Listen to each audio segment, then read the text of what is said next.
Les inondations de cette fin de semaine dernière ont fait 2 morts à Tel Aviv et les infrastructures ont été mises en cause par les habitants du sud de la ville de Tel Aviv pour parler de cette situation, pour parler de la situation générale des infrastructures et plus particulièrement de ce qui s'est passé ce week-end en Israël. Nous sommes ce matin en ligne avec Rudy Schwartz, qui est ingénieur en génie civil. Rudy, bonjour. Bonjour. Merci d'être avec nous ce matin sur Studio Kelita pour essayer de comprendre ensemble ce qui s'est passé. D'abord, un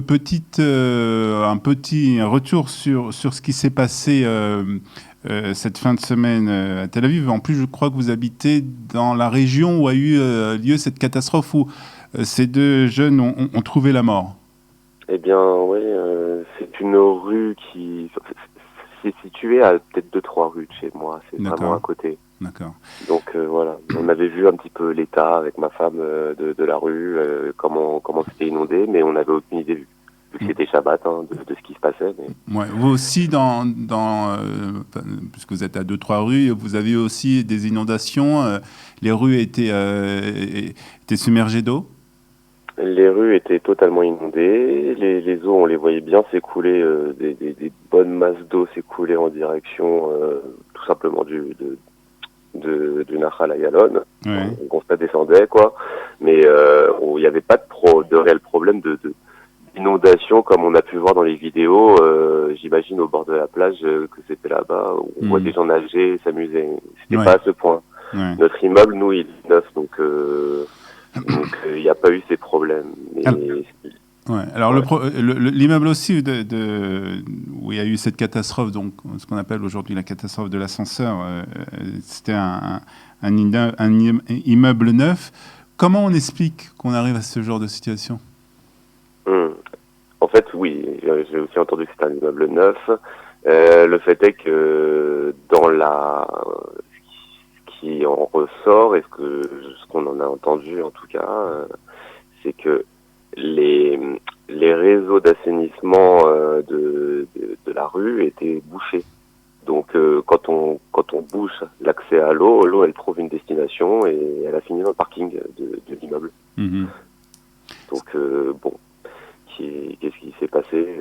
C'est une question d'entretien, c'est une question de réseaux qui sont faits... Alors c'est un peu difficile de savoir qui est responsable. Bien entendu, tout le monde s'échange la responsabilité. La mairie est bien entendu mise en cause dans cette histoire, mais c'est pas seulement la mairie, bien entendu. Est-ce que c'est un problème plus général en Israël où il y a justement des problèmes où l'eau ne s'écoule pas normalement? On connaît, lorsqu'on vient de Paris, lorsqu'on vient de France, les égouts de Paris, c'est très connu, sont même visités. C'est des choses qui n'existent pas en Israël pratiquement. C'est pas que ça n'existe pas, il y a des égouts, mais c'est pas les mêmes réseaux. En France, les égouts, ils datent de je ne sais pas quand, tout simplement. Ici, on va dire que la ville en elle-même de Tel Aviv, si on prend de Tel Aviv, elle a une centaine d'années, donc on part pas sur les mêmes bases. Maintenant, les réseaux, ils sont faits sur des techniques, par des choses qui ne se font plus. C'est vieux, donc je veux dire, ça se fait plus pour des villes qui sont étendues comme Tel Aviv. Aujourd'hui, c'est plus adapté. Quand on a des pluies, on va dire qu'on a un climat. Si on parle de la situation géographique, à la différence de la France, on a un climat qui est plutôt proche d'un climat tropical. On n'est pas à ce point tropical, mais quand il pleut, il pleut. Ouais. Des vraies pluies, même malheureux. Enfin, ce sont des pluies qui durent que des petites durées, et c'est pas c'est pour des petites périodes. Donc, je pense que c'est pas non plus le souci de base. Mais oui, le réseau n'est pas adapté. La ville, elle a grandi sans arrêt, et avec toutes les vagues d'émigration vers le pays, on va dire la ville, mais en réalité, Herzliya, le long de la côte, c'était comme ça. Mais je sais que j'ai entendu qu'à Jérusalem, je sais pas, j'ai pas vu, mais que là-bas, il n'y avait pas de souci. qu'il n'y avait pas eu d'inondation et que les pentes suffisaient à l'évacuation des eaux. Ouais. Donc c'est un problème d'infrastructure. Est-ce qu'il y a une solution? Alors il faudrait quoi? Il faudrait refaire toutes ces infrastructures, il faudrait les améliorer. Comment il faudrait s'y prendre pour éviter ce genre de catastrophe? Évidemment, il y a des... De toute façon, je pense que tous ceux qui sont en Israël, ils voient, ça construit sans arrêt, ça n'arrête pas, il y a des projets de partout. Et comme la ville s'étend, on va dire que c'est pas la priorité ou ça n'a pas été, mais ça viendra, je veux dire, quand on construit des choses neuves, aujourd'hui, les réseaux d'assainissement sont faits correctement. C'est juste qu'à l'époque, c'était, on va dire, une question de temps, peut-être d'économie, je sais pas. Si on regarde les bâtiments, ils se ressemblent tous les uns et les autres, donc on va dire que ça n'a pas été fait, mais ça sera fait, oui. Ça sera fait au fur et à mesure dans les prochaines années. Est-ce que les habitants, les citoyens ont un rôle à jouer aussi dans ce genre de situation? C'est-à-dire, est-ce qu'il faut faire attention? Est-ce qu'il faut être vigilant par rapport justement à que ces bouches d'égout ne soient pas bouchées, ne soient pas obstruées par toutes sortes de choses? Est-ce qu'on a un rôle aussi, nous, à jouer dans cette situation? Essayer de ne pas laisser traîner des ordures, des choses comme ça qui peuvent boucher les canalisations, parce qu'à partir du moment où elles sont bouchées, de toute façon, on les voit pas. Il y a des ouvertures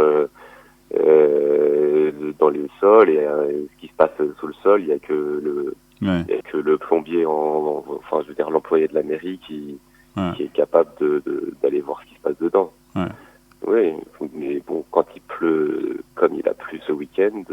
Mais c'est quand même quelque chose c'est quand même aussi, c'est rare aussi qu'il y ait ce genre de pluie en Israël. C'est vrai que ça arrive de temps en temps, mais c'est vrai que c'est rare. Est-ce que vous, en tant qu'habitant de Tel Aviv, du sud de Tel Aviv justement, il y a eu quelques plaintes qui ont été adressées au maire de Tel Aviv, Ron Huldaïm, comme quoi il délaissait un peu les habitants de ce quartier du sud de Tel Aviv au profit des habitants du centre de Tel Aviv et du nord de Tel Aviv. Vous avez aussi cette impression, ou c'est quelque chose que vous ne partagez pas spécialement?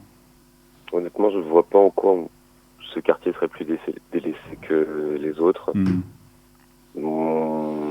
À vrai dire, c'est un joli quartier, c'est plus authentique que, on va dire, plus ancien. Il est moins rénové que les autres quartiers de Tel Aviv, mais les choses se font peu à peu. Les gens sont souvent impatients. Je sais qu'ils s'occupent actuellement des zones périphériques à notre quartier, et ça viendra. Ça prend du temps. De toute façon, ils font la Rakavet Kala qui va passer par ici. Je vois pas en quoi on s'est plus délaissé qu'ailleurs. D'accord. Rudy Schwartz, ingénieur en génie civil, merci pour toutes ces explications et apportées ce matin sur Studio Kelita. Merci. Bonne journée.